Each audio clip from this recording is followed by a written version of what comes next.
वरना अगर आप लोग केवल देखोगे और समझोगे और प्रैक्टिस नहीं करोगे तो फिर काम नहीं चलने वाला है। ठीक है, तो मैं उम्मीद करता हूँ आप लोग सभी लोग प्रैक्टिस कर रहे होंगे दबा के पूरा। तो बस इसी तरीके से प्रैक्टिस करते रहिए। ठीक है, तो चलिए पहला क्वेश्चन की ओर आते हैं। पहला क्वेश्चन क्या बोल रहा है, ए बी और सी एक कार्य को अकेला क्रमश 24 दिन 20 दिन और 18 दिन में पूरा कर सकते हैं। बी और सी काम प्रारंभ करते हैं और 6 दिन काम करके उसे छोड़ देते हैं। शेष कार्य को समाप्त करने के लिए ए को अकेले कितने दिन लगेंगे। तो सिंपल सा क्वेश्चन है, बताओ आंसर क्या होगा। यहाँ पर 3 लोग हैं ए बी सी। ए आपका उसी काम को मतलब किसी काम को 24 दिन में कर सकता है, बी उसी काम को 20 दिन में कर सकता है और सी आपका उसी काम को 18 दिन में कर सकता है।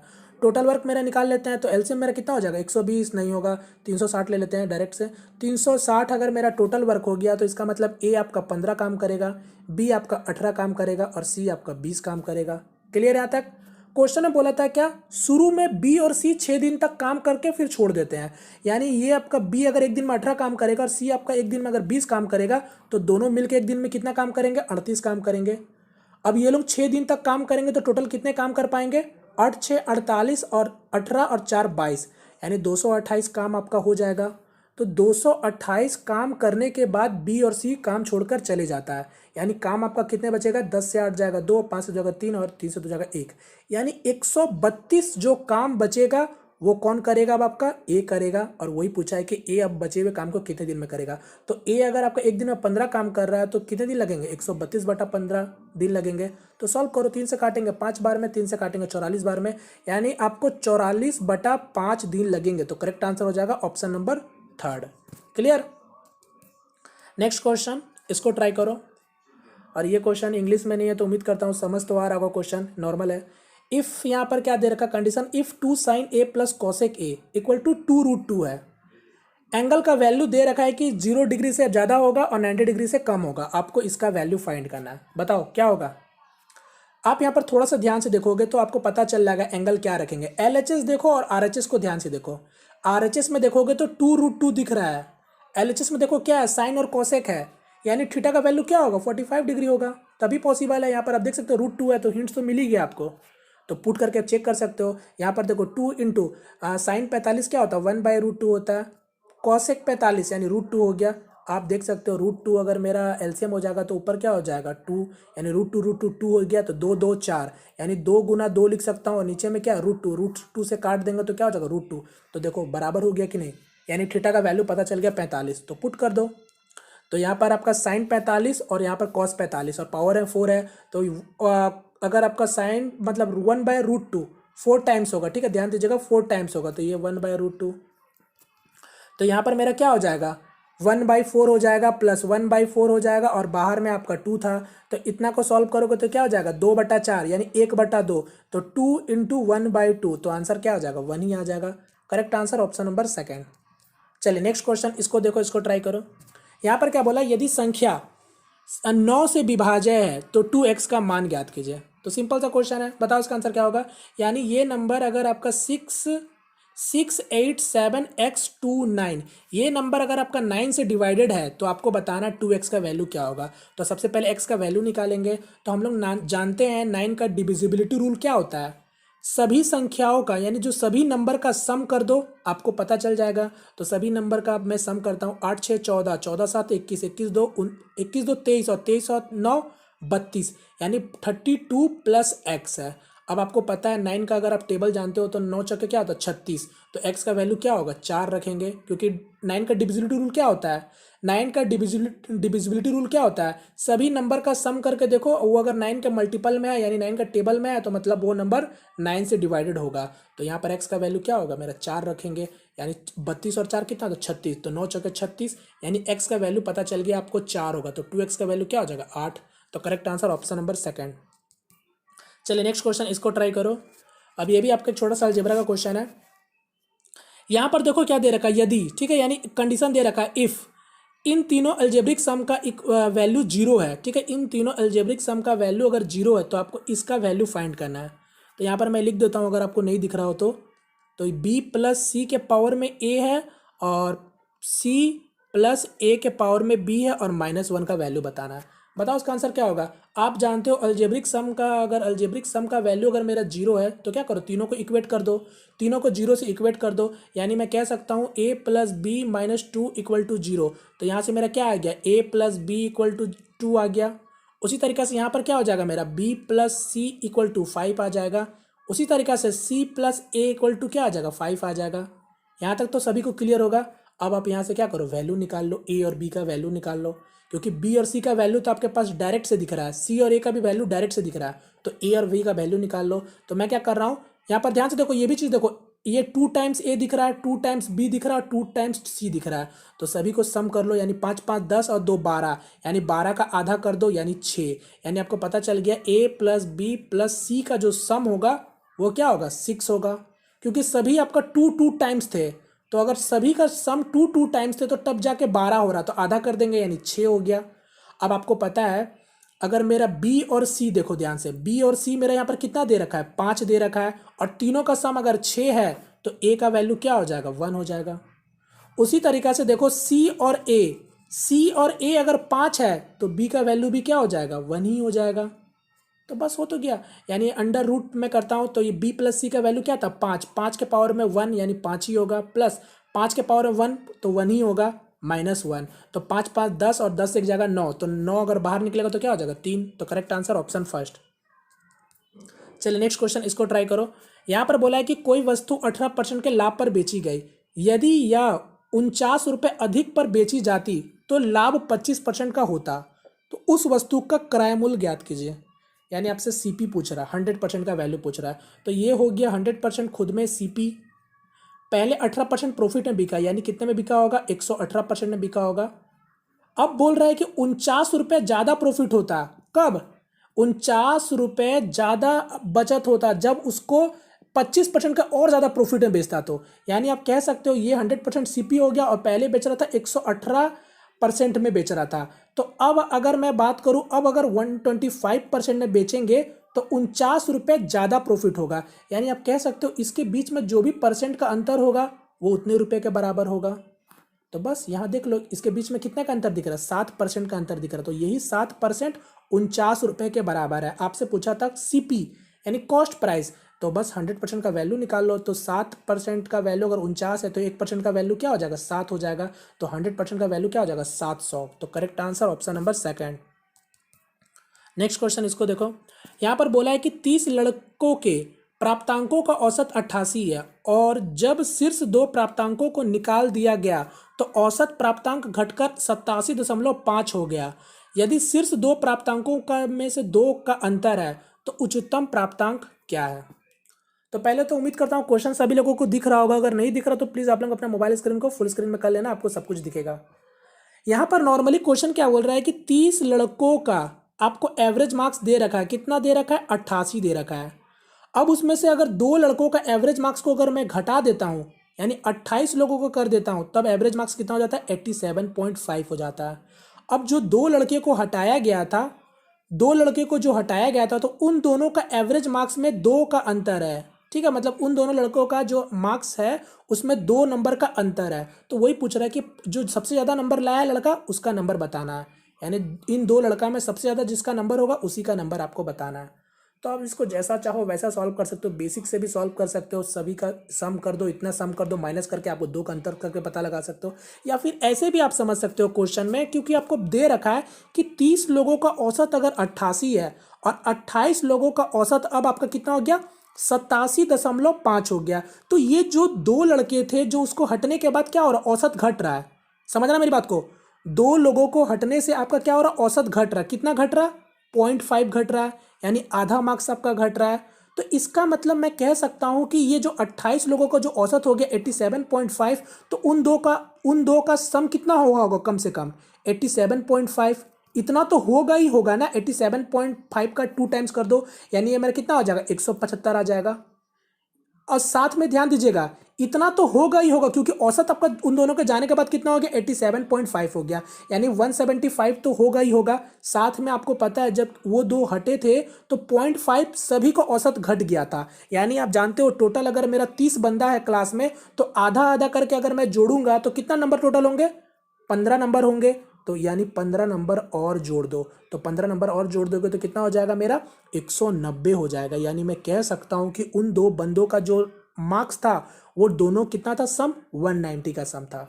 तो बस अब आपको क्वेश्चन में बोला है कि दो का अंतर है, यानी दो नंबर पहले आप हटा दो तो कितना हो गया 188 हो गया। अब 188 में दोनों को आधा आधा बांट दो तो कितना हो जाएगा, एक को 94 और दूसरे को भी 94, तो ये दो आपका एक ठो में जुड़ जाएगा, यानी ज़्यादा वाला जो बंदा है उसका 96 होगा और जो जिसका कम है वो आपका 94 होगा। तो आंसर फिलहाल आपसे पूछा था उच्चतम, यानी करेक्ट आंसर ऑप्शन नंबर 3।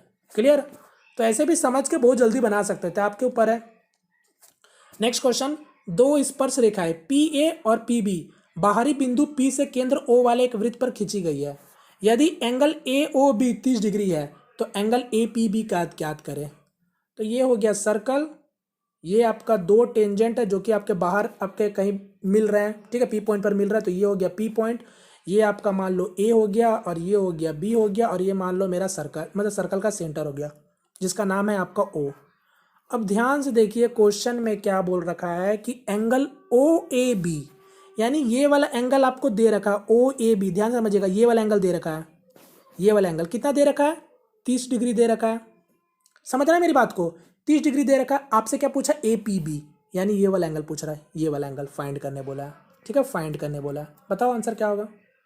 आप जानते हो कि ये मेरा टेंजेंट है, तो टेंजेंट से अगर मेरा बात करेंगे, ये टेंजेंट है और ये मेरा आप जानते हो टेंजेंट से अगर मेरा रेडियस अगर ड्रॉन हो रहा है सेंटर पर तो मेरा कितना डिग्री का एंगल बनाएगा, 90 डिग्री का बनाएगा।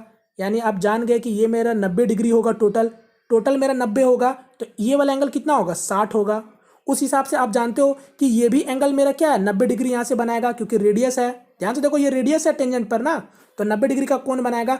अब आप जानते हो ये भी रेडियस, ये भी रेडियस, यानी अगर ये मेरा 30 डिग्री होगा तो ये भी मेरा कितना होगा 30 डिग्री होगा, समझ रहे हो, ये भी 30 डिग्री होगा, क्योंकि दोनों साइड अगर मेरा इक्वल है तो मेरा आमने सामने का एंगल भी तो इक्वल होगा ना, यानी ये 30 ये 30। और आप जानते हो यहाँ पर देखो, अगर ये मेरा 30 डिग्री है, ये मेरा 30 डिग्री है, तो कोई भी ट्रायंगल 180 का सम होता है, तो ये वाला एंगल कितना निकल के आ जाएगा 120 निकल के नहीं आ जाएगा।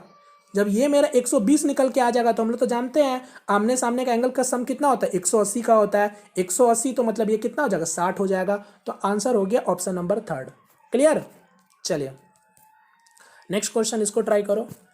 यहां पर क्या बोला है, यदि 1180 की राशि ए बी और सी इस प्रकार बांटी जाती है कि ए का हिस्सा का 2 गुना, बी के हिस्से के 5 गुना और सी के हिस्से के 7 गुना बराबर हो, तो ए का हिस्सा ज्ञात कीजिए। बताओ जल्दी से आंसर क्या होगा।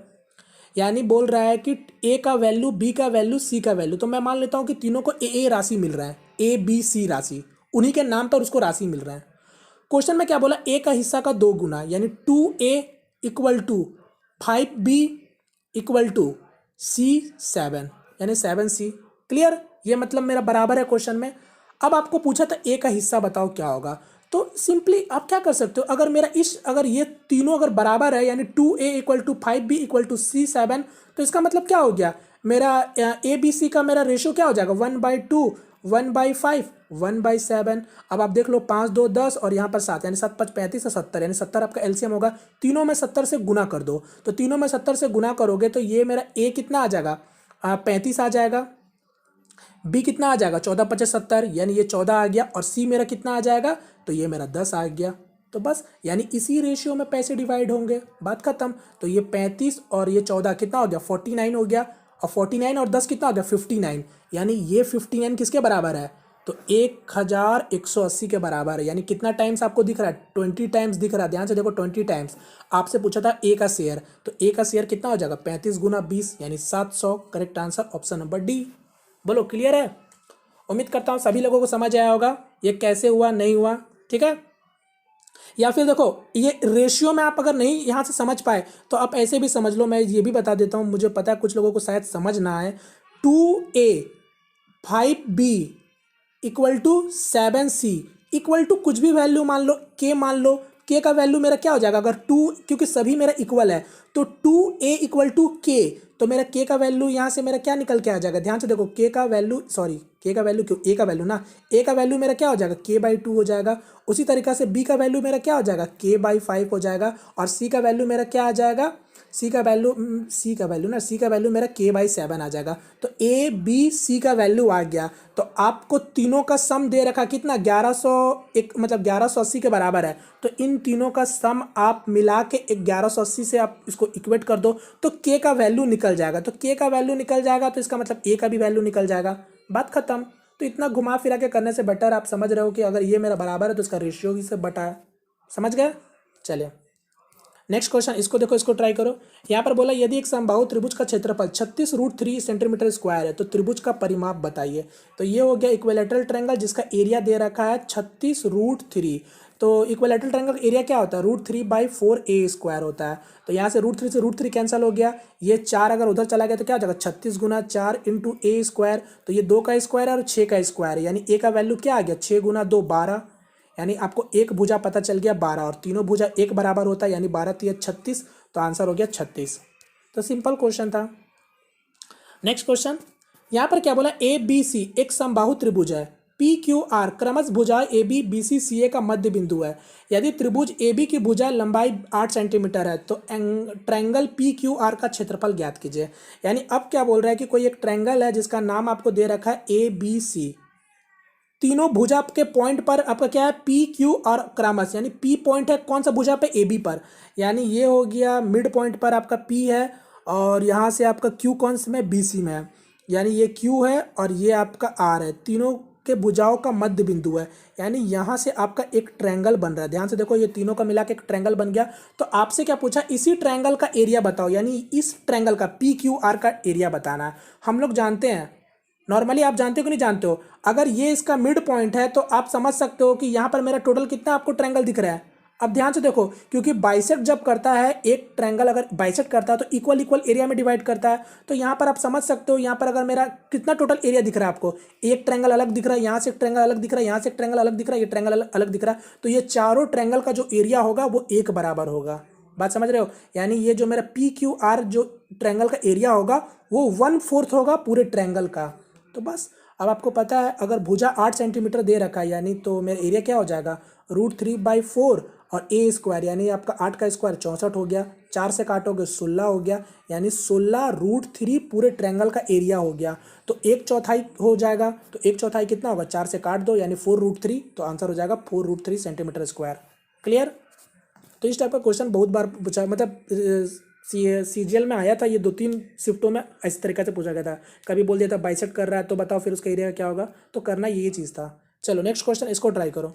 यहाँ पर क्या बोला है 0.64 पाई मीटर स्क्वायर क्षेत्रफल वाली एक गोलेकार डिस्क 1400 मतलब 1400 नहीं है 1.408 किलोमीटर की लंबाई तक लुढ़कती है, इसके द्वारा लगाए जाने वाले चक्रों की संख्या ज्ञात कीजिए। यानी नंबर ऑफ रोटेशन पूछ रहा है, कितना रोटेट किया, यानी नंबर ऑफ रेवोल्यूशन आपसे पूछ रहा है कितना वो रिवॉल्व किया। ठीक है, तो कोई सर्कुलर डिस्क है जिसका एरिया आपको बता दे रखा है। तो कोई भी सर्कुलर अगर है तो उसका एरिया हम लोग जानते हैं क्या होता है πr² होता है। तो यही चीज़ हमको दे रखा है क्या 0.64 पाई। तो पाई से पाई ना कैंसिल हो जाना है, ये आपका पॉइंट है, ध्यान देते रहिएगा। तो r² अगर मेरा 64 है 0.64 है तो यहाँ से मेरा r का वैल्यू क्या आ जाएगा 0.8 आ जाएगा। बोलो क्लियर यहाँ तक सभी को? यानी मुझे रेडियस पता चल गया 0.8 होगा। अब आपको पता है अगर मेरा 0.8 अगर मेरा रेडियस है और आपको बोला था कि 1.408 किलोमीटर आपका वो लुढ़कता है, यानी पूरा वो उतना दूर ट्रैवल किया है। ठीक है, समझ गए, उतना डिस्टेंस आपका ट्रैवल किया है। तो ये किलोमीटर में, तो सबसे पहले तो आप मीटर में चेंज करोगे, मीटर में चेंज करोगे तो मीटर में चेंज करने के लिए क्या करेंगे 1000 से आपका मल्टीप्लाई करेंगे तो पॉइंट तो यहाँ से कैंसिल हो जाएगा, यानी हट गया पॉइंट, यानी इतना मीटर ट्रैवल किया है। तो सबसे पहले आप क्या करो एक चक्का का रेवोल्यूशन निकाल लो कि वो एक चक्का वो कितना आपका रेवोल्यूशन मतलब कितना वो डिस्टेंस कवर कर रहा है और बाकी टोटल इतना डिस्टेंस कवर किया है। तो एक चक्का का रेवोल्यूशन अगर मैं निकालता हूँ तो यहाँ पर मैं डायरेक्ट क्या कर रहा हूँ 2 × 22/7 × 0.8 हो गया। तो बस ये मेरा एक चक्का का रेवोल्यूशन और ये मेरा टोटल चक्का का रेवोल्यूशन है, टोटल चक्का का रेवोल्यूशन है। तो मैं इसे डिवाइड कर दूंगा तो मुझे पता चलेगा कि कितना चक्का आपका रेवोल्यूशन हुआ है इतने डिस्टेंस में। तो सॉल्व करो, तो ये 7 तो आपको ऊपर चला जाएगा, किसी को कोई तकलीफ नहीं है।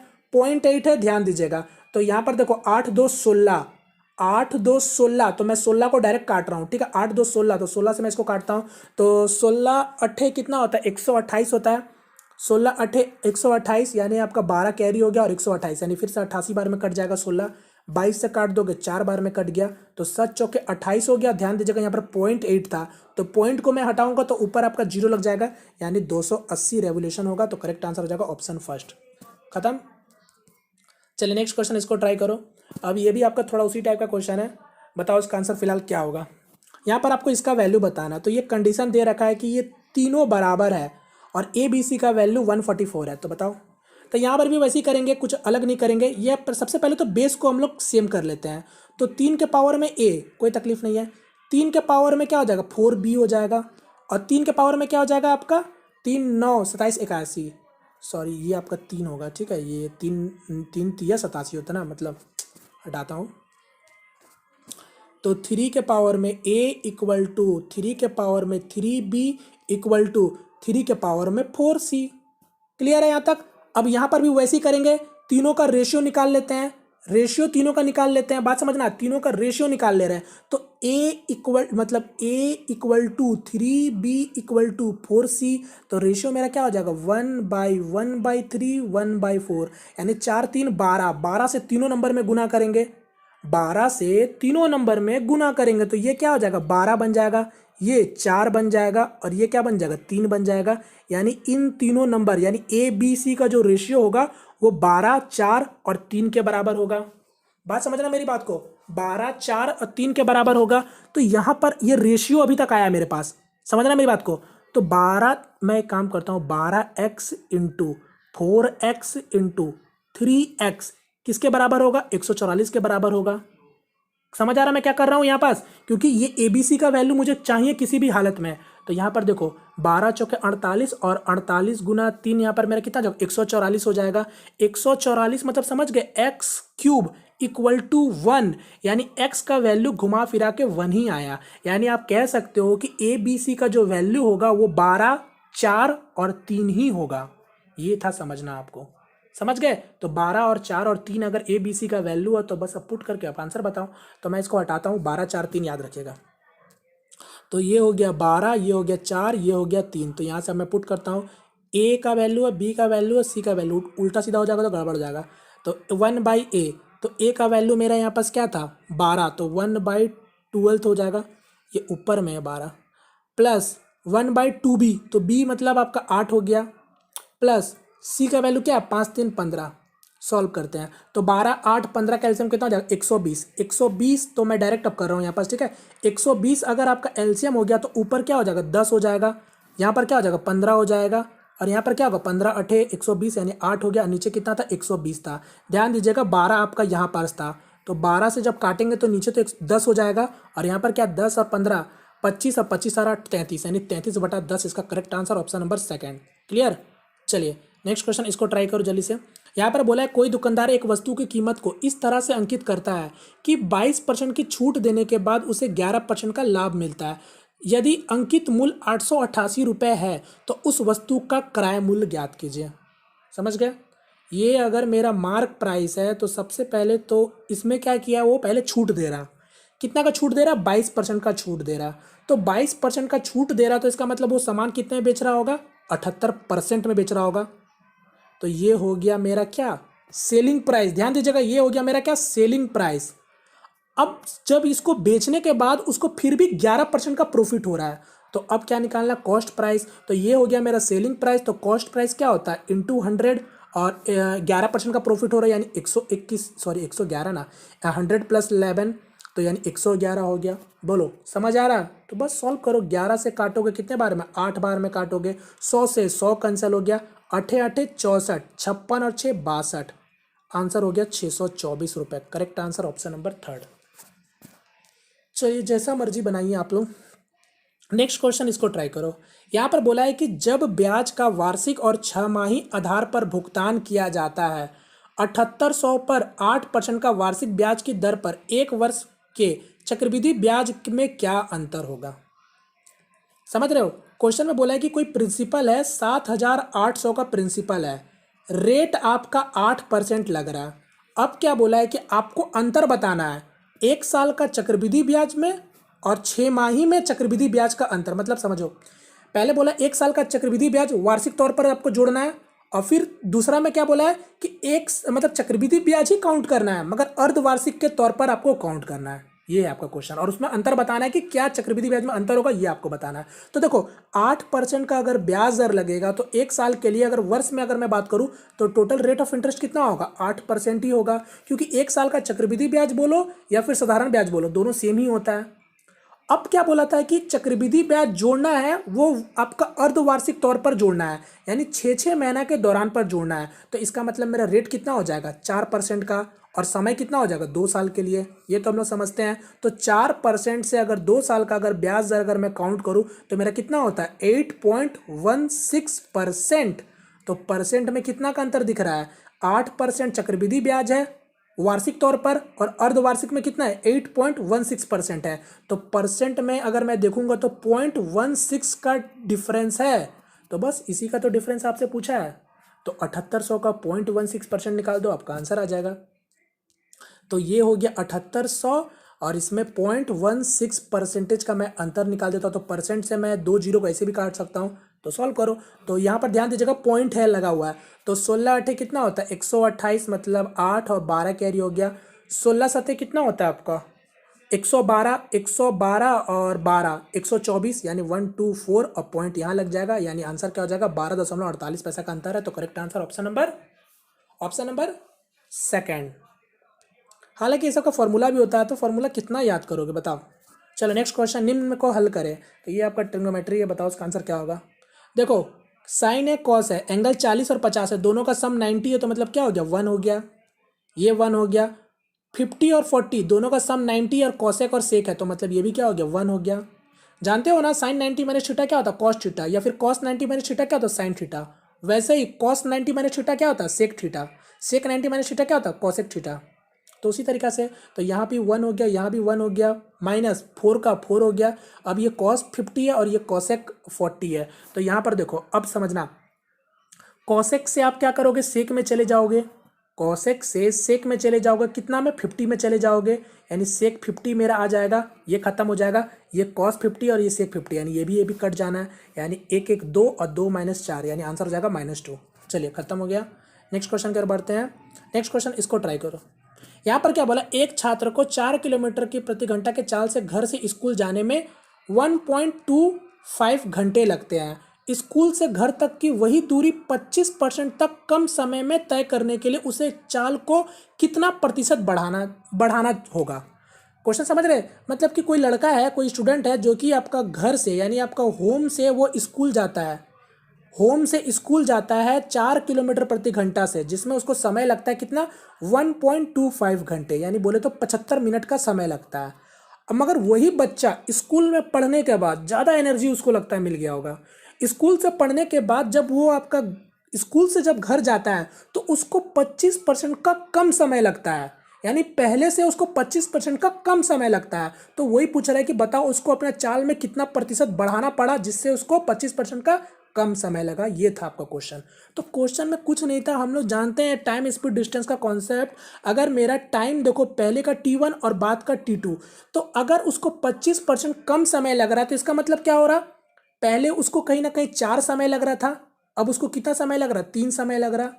बात समझ रहे हो, पहले अगर उसको 4 रेशियो समय लग रहा था तो अब उसको 3 रेशियो समय लग रहा है। तो हम लोग जानते हैं स्पीड टाइम का क्या होता है, आपका डायरेक्टली इनवर्सली प्रोपोर्शनल होता है, क्योंकि हम लोग जानते हैं डिस्टेंस आपका कांस्टेंट है।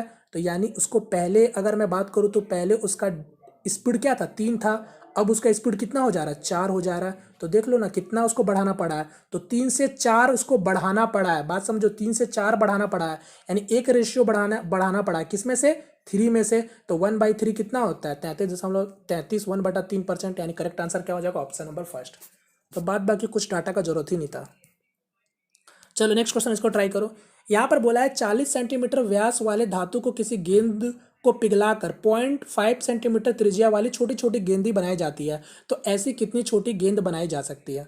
तो फिर से मेल्ट हो रहा है, तो कोई भी चीज़ मैं बता चुका हूँ कि अगर स्पेयर है, इसको मेल्ट करके आप किसी भी शेप में दो, वॉल्यूम में कोई भी चेंजेस नहीं होता, यानी पहले जितना वॉल्यूम था बाद में भी उतना ही वॉल्यूम रहेगा। हालांकि यहाँ पर बड़ा गोला को पिघलाकर छोटे छोटे गोले में आपका चेंजेस किया जा रहा है। तो यहाँ पर भी क्या होगा, वॉल्यूम सेम होगा, बस वही होगा कि एक बड़ा सा गोला जो होगा पिघलकर बहुत सारे छोटे छोटे गोले बनेंगे।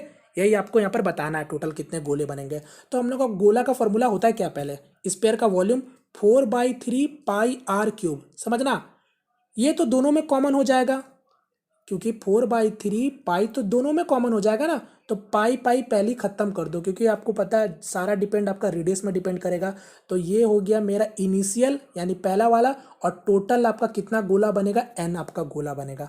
तो मतलब आप कह सकते हो आर क्यूब नीचे ले आओ, आपका आंसर आ जाएगा। तो मैं इसको हटाता हूँ फिलहाल, इसको मैं हटाता हूँ। एन इक्वल टू मतलब नंबर ऑफ गोला, तो बड़े गोले का व्यास आपको दे रखा है, यानी रेडियस कितना हो जाएगा, 20 × 20 × 20 हो जाएगा, डिवाइडेड बाई छोटे गोले का कितना दे रखा है, त्रिज्या यानी 0.5 × 0.5 × 0.5। ध्यान दीजिएगा, point, 1 point, 2 point, 3 point, 3 point को जब मैं कैंसिल करूंगा तो ऊपर मेरा 1000 आ जाएगा। सॉल्व करो, 5 5 5 यानी 4 4 4 यानी 4 चौके 64 यानी 64 × 000, आंसर हो जाएगा 64,000 गोले बनेंगे। खत्म। चलिए नेक्स्ट क्वेश्चन, इसको ट्राई करो। अब ये क्वेश्चन आपका एक छोटा सा अलजेब्रा का क्वेश्चन है, बताओ फिलहाल इसका आंसर क्या होगा। यहाँ पर आपसे पूछा a³ b³ c³ - 3abc का वैल्यू पूछा है, और ये दो कंडीशन आपको बेकार सा दे रखा है, बताओ इसका आंसर क्या होगा।